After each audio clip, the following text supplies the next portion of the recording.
Hello, everyone, and welcome again to the Unfound Podcast channel on YouTube. I'm, of course, Unfound's host, Ed Densel. I hope you all are going to have a fantastic Christmas coming up this weekend. Before I get started, please consider subscribing to this channel. Please like this video, and if you feel like going one step further, please join this channel so you can get some extra stuff pretty much on a daily basis. As the title suggests, this is a video that goes along with, I guess technically part 2A and part 2B of Unfound's coverage of the Colonial Parkway disappearances of Keith, Call, and Sandra Haley. However, in this video, and as if you've already listened to the episode, you know that in part 2, I do spend a little bit of time talking about the murders that happened a couple years before Keith and Sandra went missing, and then at least one that happened after they went missing. So what I'm going to do with the first part of this video, I'm going to go through a description of what Chris, Keith's brother, described in the interview in which he said he was coming back early that morning from a trip, and that van came up behind him. I'm going to explain what he was talking about using the map you now see in front of you. And then the second part of this video will be talking a lot about the locations of not just Keith and Sandra's disappearance, but of the other murders, and have some criticism, some commentary, as you would imagine. All right, so let's get started. Right down here with this red dot is approximately where Keith's car was found on April 10th, very early morning, April 10th, 1988. And to zoom this out to show you where this is in contrast to everything else in Virginia,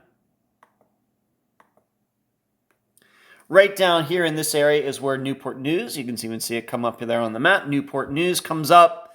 That is where Sandra and Keith were just hours before. That is where the party was. So I'll move back in on that. Now, looking at the blue line, you remember that Chris said he was coming down the Colonial Parkway this way. And at some point, he was not driving. Some point, a vehicle he believed to be a van, and I was trying to get very technical with him. This was not what we would call like a minivan from the 1980s, like maybe people think of the Chrysler minivans, the Dodge Caravan, Plymouth Voyager, but from back then. He was very clear it was a full-size van, maybe something we more equate with a conversion van, although I do not believe it was a conversion van, but a full-size van. As best as he could tell, remember, it was night. It would have had its headlights on, so it's, as you know, it's a little hard to tell what kind of car is behind you when their headlights are on at night. But what he said is they were coming down here, and up in this area, a car came out, and there are a couple roads here, came from what we would call the north or east side of the road, and made a left. So came out, made a left, and sped up behind the vehicle. Now you'll see that this is 2.8 miles from this, just like I said, an approximate location, to where Keith's car was eventually found. And so let's say they were going the speed limit, so 45 miles an hour they go by, and then this vehicle pulls out. Even if it completely puts it to the floor, it's going to take a little while for that van to come up behind Chris and the person that he was with that morning. So let's say that this van caught up to him right in here. And so on their bumper, right in here, I'll move this map just a little bit, is where Chris said he saw a vehicle that he, to this day, believes, of course he didn't know at the time, but he now believes that was Chris's or Keith's car and he said that something like a dome light was on it, but he could not really tell the type of the car, once again because it was dark. But he and his friend went by here. The van continued, but as soon as they got by here, somewhere in here, not very long after seeing this car, the van did a U-turn, which is not easy, dare I say it, on that Colonial Parkway, and went back the other direction, never to be seen again. To this day, as far as publicly, we do not know who was driving that van, whose van that was, and I guess there's no proof that it had anything to do with Keith and Sandra's disappearances at all. But it certainly is curious, that kind of timing for that to happen. Now, what should catch all of your attention, and this, I'll go into this, maybe I want to do this first. We'll do a street view of this location where Keith's car was, and you will see how close it was.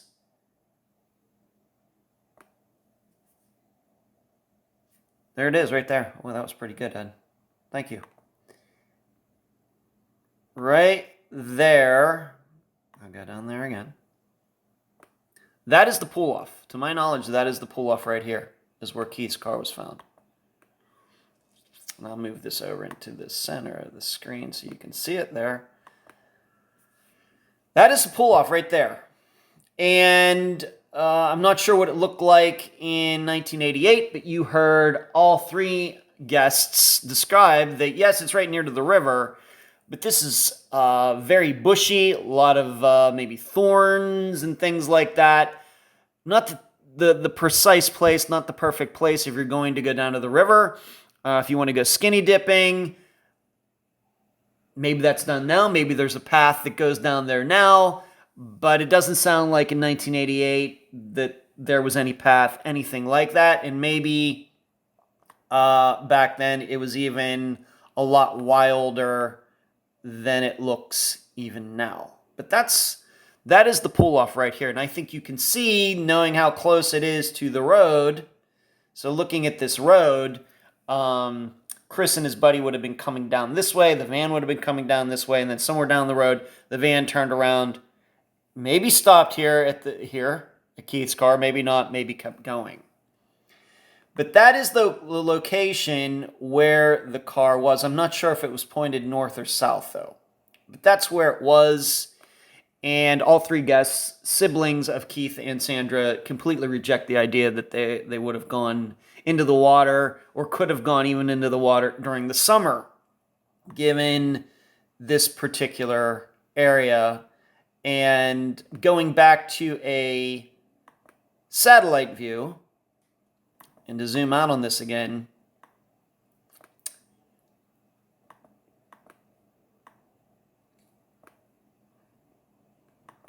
I want to show you a couple things. First of all, and this is where at least one of the other murders comes into play here.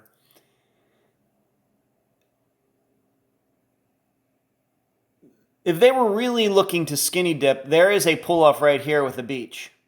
Not, maybe a mile up the road. Now, you should know that scent dogs at the time allegedly followed Sandra and Keith's scent up here. Her scent vanished right about here. And then the dogs went down the shoreline following allegedly Keith's scent. But you know how I feel about that stuff. But I thought you should know that. I can't remember if that came up in the two-part episode or not. But if they really were looking to go skinny dipping or something, or even going parking, all they had to do was go a little further or farther up here, and the river's right there, and you walk easily right out to the river. So that's something to think about. Now, what is really noteworthy about all of this is that you can see on the map, this is the Cheatham Annex. Right in here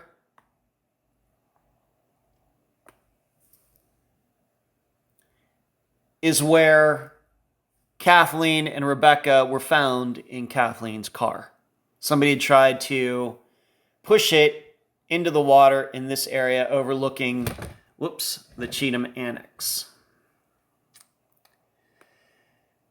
So this van suddenly appears in the area. Of course, this is 2 years later. Suddenly appears out of nowhere, follows Chris and his buddy, and it comes out of an area right near where Kathleen and Rebecca were found, of course, stabbed to death in Kathleen's car, right in here.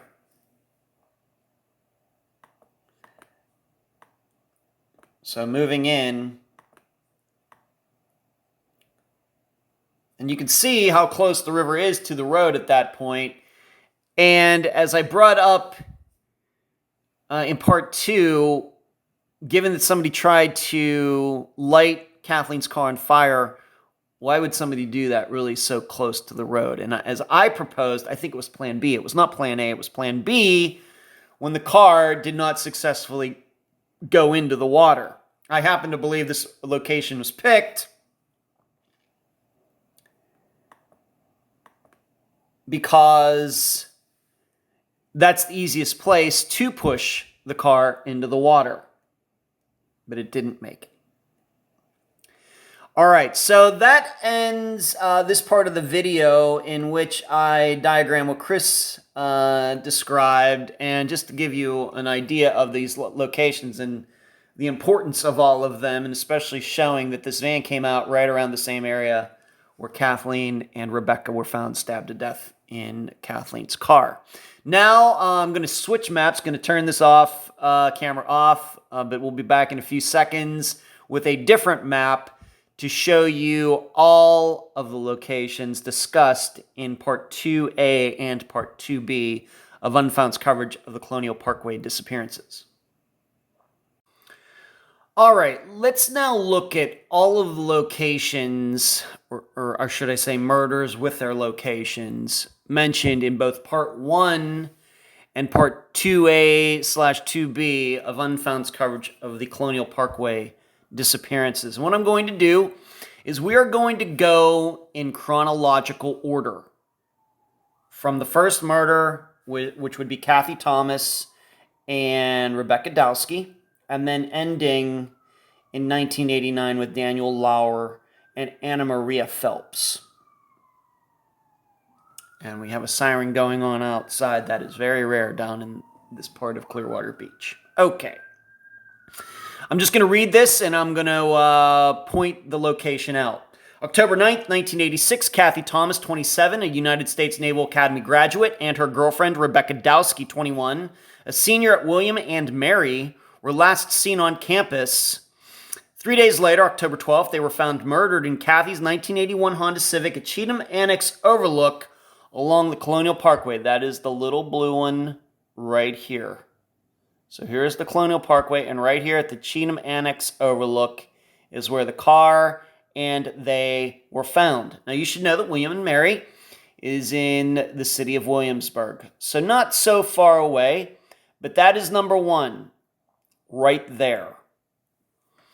Just to put my pencil right on there. That's that one right there. So that's October 9th, 1986. 3 days later, on October 12th, is when they and the car were found. We then go to September 20th, 1987. So that is not quite a year later. David Knobling, 20, and Robin Edwards, 14, had gone out with a group of friends to a movie and arcade. After making plans to meet up later, they drove in David's Ford Ranger, pick up across the James River Bridge, James River Bridge from Newport News to the Ragged Island Wildlife Refuge to a Sandy Park area to be alone. David's truck was found the next day with the radio and wipers on. 3 days later, searchers found both bodies washed up downstream along the James River. David had been shot twice, once in the shoulder and once in the head, and Robin once in the head with a small caliber weapon. So, number two, David Knobling and Robin Edwards, the vehicle was here. They were found along the shore right in this area. We'll get to this other blue one here in a moment, but this blue one that's above here, right there, that is David Knobling and Robin Edwards right there. So we got number 1 up here. Colonial Parkway is right in this area. Number 1, Kathleen and Rebecca. Number 2, David and Robin. Going to number 3 would be Brian Pettinger. He disappeared December 4th, and this would be just a few months later. David Knobling and Robin were September 20th, 1987. Brian was December 4th, 1987. So what would we say, 2.5 months later? Brian Pettinger disappeared December 4th, 1987, leaving a Hampton dance studio. 2 months later, on February 3rd, 1988, Pettinger's body was found floating in the James River near the mouth of the Chukatee Creek that flows into the James River. Well, that is now, so we have David and Knobling and Robin Edwards right here. This is where Brian Pettinger's body was found. This is this Chukatee Creek, right? This little blue area right in there. And he was in Hampton at that dance studio, and you can see Hampton right over there. But his body was found right there, as I stated in the episode. I think it makes all the sense in the world that Wayne Mack killed him for whatever reason. I also stated that Brian was found in a particular state of undress that might make us believe they might have been involved in some S&M or sex activity, something like that. So then, Laurie Ann Powell. Laurie Ann Powell went missing on March 8th, 1988. And so we have Brian, December 4th, 1987, found February 3rd, 1988. And then a month later, approximately, Laurie Ann Powell, March 8th, 1988, went missing. And then on April 2nd, I'll just read it. Laurie Ann Powell went missing on March 8th, 1988, after walking down Route 614 towards Route 17 in Gloucester County, Virginia. On April 2nd, 1988, so approximately 2 months after Brian was found, Laurie was found. Someone spotted her body floating in the James River. She had multiple stab wounds in her back. Now, we have to remember something about this. This is where disappearance experience comes in. There's only one person who says that Laurie was walking down Route 614 towards Route 17, and you want to know? It's right here. So we have Kathleen and Rebecca right here. David and Robin right here. Brian Pettinger's body is found right here. And then the next one, like I just read, Laurie Ann Powell, she was allegedly walking down Route 614 toward Route 17. This is Route 17 that goes up here. Route 614 is this little white line right there. There's a problem with this, though. The person who said she was walking down Route 614 towards Route 17 was her boyfriend, who I believe is the number one and only suspect in her murder. So we really don't know if that's where they were or not. Really, in my opinion, he could have killed her anywhere. But what's important is that he says that he dropped her off, or she got out of the car over here, but the James River is over here quite a ways away, and I'm just not sure where her body was found. Was it near the mouth of the river, like by Chesapeake Bay? Was it up in here near Jamestown? I don't know. But we have to just remember that we don't know if this location is true or not. That's what the boyfriend says, but I think there's a lot of reasons to believe that he would lie because he killed her. We then get to, so that was March 8th, she went missing. April 2nd is when she was found. And then we get to Keith and Sandra's disappearances, and that is this blue mark right here. So right near where Kathleen and Rebecca were found on the Colonial Parkway, of course, right here. So a month after Laurie went missing wherever, or just a few days after her remains were found in the James River over here, Keith's car was found parked right here along the York River. Right in here. Did it again. Why do I do that? Okay. And finally, then a year and a half later, so this is after the disappearances of Keith and Sandra. You're probably wondering, look at this mark way up here. Well, that's the mark for Daniel Lauer and Anna Marie Phelps. September 5th, 1989. On Labor Day weekend, traveling companions Daniel Lauer, 21, and Anna Marie Phelps, 18, went missing as they drove in Daniel's 72 Nova from Amelia County to Virginia Beach, Virginia. See Virginia Beach way down here. To meet Daniel's brother Clint and his boyfriend. Daniel's car was found abandoned at a rest stop along I-64. It was pointing the wrong direction. Of course, they're going, what would that be, southeast. The car was on the opposite side of the highway facing northwest. And then October 19th, 1989, so like a month and a half after they went missing, their badly decomposed bodies were found by hunters under a blanket, their own blanket, off a logging road about a mile away. So still, once again, up in this area. Cause of death was difficult to determine. Anna appears to have nick marks from a knife on her hand bones. Daniel was carrying $600 to $800 in cash from painting jobs he had earned working that summer, so robbery might have been a motive. That money has never been found. So I'm going to ask you a very serious question, and this is not to me a smartass or anything else. Why are any of these murders, other than Kathleen and Rebecca's and Daniel and Sandra's disappearances, considered to be anything part of the Colonial Parkway? It certainly makes no sense to me. Looking at this map here, and other people have done maps too.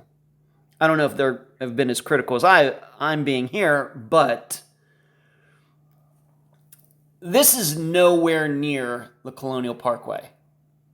We're not even sure. This is not near the Colonial Parkway either. It's across, and we don't even know if this location of Lori Powell's murder actually happened here or somewhere else. I don't think there's any proof that it happened on the Colonial Parkway. We're just going by what her boyfriend, a very good suspect, said. But it's across the York River and inland from the York River. The Colonial Parkway runs like right in here on the southwest side of the York River. Makes no sense. In addition, her remains were found way down here. David and Robin were surely killed down in this area. They were found down here. Brian Pettinger was in Hampton. His body was found over here.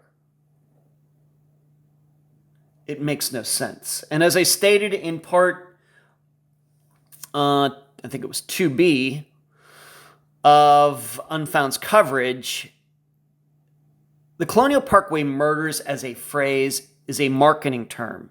It is not a piece of analysis. And who started it should be held accountable. It's not, I know Blaine Pardoe titled his book, Not Blaming Him. Not blaming him. That's the title of his book, fine by me, but it's really just a marketing term, and he didn't start it. The person who started the Wikipedia page for all of this, probably not their responsibility either. And in fact, I'm inclined to believe that the term the Colonial Parkway Murders started before the internet even started, so well before Wikipedia ever became a thing. It's just a marketing term.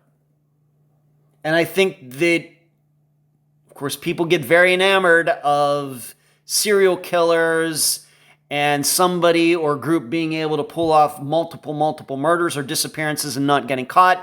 That title just feeds into that when it's not factually true.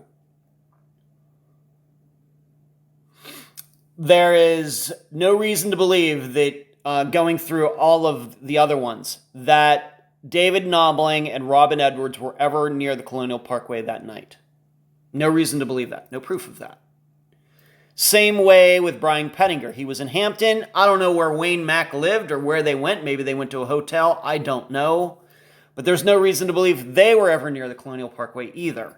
Brian's body was found down in this area.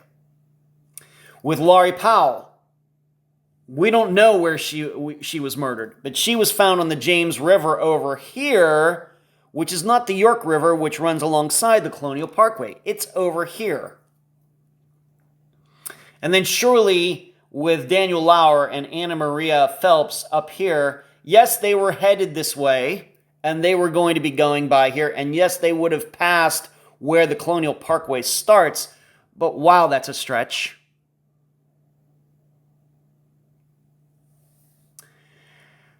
And I think this has distorted all of this for so long. And unfortunately, it seems that law enforcement from the late 80s bought into all of this as well. And having read a lot, once again, web sleuths, the Colonial Parkway's parkway-murders.com. Of course, there's even a website. The Wikipedia page, Blaine Pardoe's book, all of it. I've done,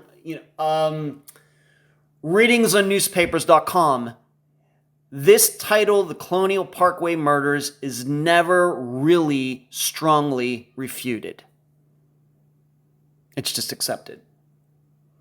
At least I can say for Unfound's coverage, that's why I put the Colonial Parkway Disappearances, because at least we can say that Keith and Sandra's, or Keith's car, was on the Colonial Parkway. Now, I'm not inclined to believe that they were there, and I think a lot of people don't believe Keith and Sandra were ever on the Parkway, but the car was there, so the Parkway becomes part of the investigation, of course. And certainly with Kathleen and Rebecca, I don't know where they were murdered. They could have been at a hotel, they could have been jumped in a parking lot somewhere nowhere near the Colonial Parkways, but certainly the Colonial Parkway needs to be mentioned because that's where they were found. That's where their car was, that's where Kathleen's car was found with them in it. Certainly, but everything else are a bunch of misnomers, and they're all misleading. Now, having said that, I think you deduce that if maybe you're watching this before you listen to Part 2A and Part 2B, which is fine, but if you've already listened to Parts 2A and 2B, you know that I think it's a huge fallacy to try to put geography and time together anyway. That's just the human mind trying to make sense of things. That doesn't mean it actually makes sense. That doesn't mean that that is the right way to go when analyzing crimes. Geography and time don't mean anything. That they were so close together, but separated by 2 years between Kathleen and Rebecca's murders and them being found here, and then Keith's car being found a mile away, a mile and a half away, whatever it is, that doesn't mean anything. Doesn't mean anything. It might have meant something maybe to whoever killed Keith and Sandra, and I'm inclined to believe the car was put there to make it look like that. But millions of people knew about Kathleen and Rebecca's murders by the time 1988 came around, and whoever did this came up, I think, with the idea of making it look like it. Because why? Because already by that time, as I've stated, look at how much happened before Keith and Sandra went missing. Of course, we had these murders in 1986. We have David Knobling and Robin Edwards murdered in 1987. We have Brian Pettiger murdered in 1987. We have Laurie Powell murdered in 1988, but her remains were found over here. Like I said, I don't know if this location's right or not. And already before Keith and Sandra ever went missing on April 9th/April 10th of 1988, it was already in the police minds because they looked at all of this and thought everything was close together within a short period of time. They automatically decided that somehow they're all connected, which, as you can see here, they're not close together at all. Yes, these were, but does anybody really believe that David Knobling and Robin Edwards were killed by Wayne Mack? Does anybody really believe that? So,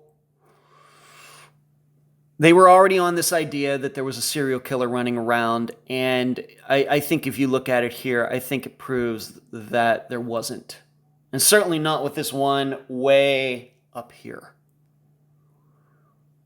You may ask, well, look at this, Ed. Look at these two. They're so close together. Doesn't mean anything. I know that's crazy. Doesn't mean anything. You have to look at the circumstances.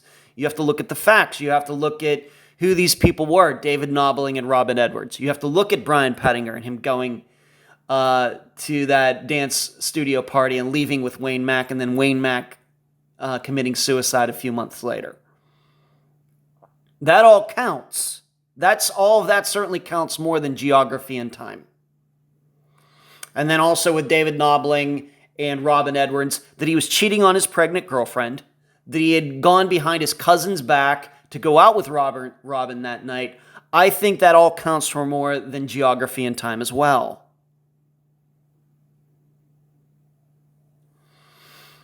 So that is, and dare I say something else? I think there's something else we have to think about here. We got into this back in the Aaron Barnard and Jeremy Burt disappearances, which I do believe are connected, and not because they both happen in Boise, Idaho. These two guys knew each other tangentially, and they actually dated women who knew each other. And what are the odds that Aaron went missing, certainly under circumstances where he was murdered, and Jeremy Burt was certainly murdered years later as well. That was another staged car, by the way, Jeremy Burt. But I'm open to the idea that the reason that Brian Pettinger's body ended up right here is because just, what was it? Let me do the calculations in my head. Just months before that, David and Robin had been found in the same area. And so I'm open to the idea that the reason I believe Wayne Mack put Brian Pettinger's body in this area is because Wayne was trying to make it look like whoever murdered David and Robin also murdered Brian. That's what I believe. Why? Because David and Robin's murders were all over the news for those months before Brian went missing. That's what I believe. That's what I also then believe regarding Kathleen and Rebecca being found in the car up here. I think the killer of Keith and Sandra put Keith's car there to make it look like those were connected as well. And they're not. People get too much caught up in geography and time. But that's how our minds work. And it's amazing how killers can figure this out and fool investigators. Colonial Parkway Murders, a huge misnomer. And I'm hoping we can all eventually put that behind us. These are all individual murders, and I think we would lend a lot of credibility and respect to the victims if we just started calling them the David Knobling and Robin Edwards murders, the Brian Pettinger murder, the Laurie Powell murder, the Daniel Lauer and Anna Maria Phelps murder, instead of just giving them some title.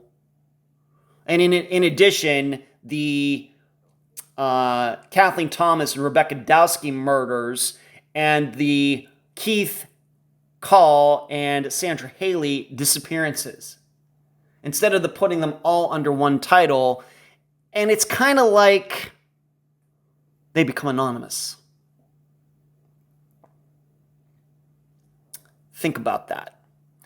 And that concludes my analysis. I completely reject the colonial, that these are all connected. I think they are all individual murders, but with some of these murderers trying to make it look like they're connected so as to disguise their tracks. Thank you for watching. Please give this video a huge like, thumbs up. Please subscribe to this channel, and I will talk to you again very soon.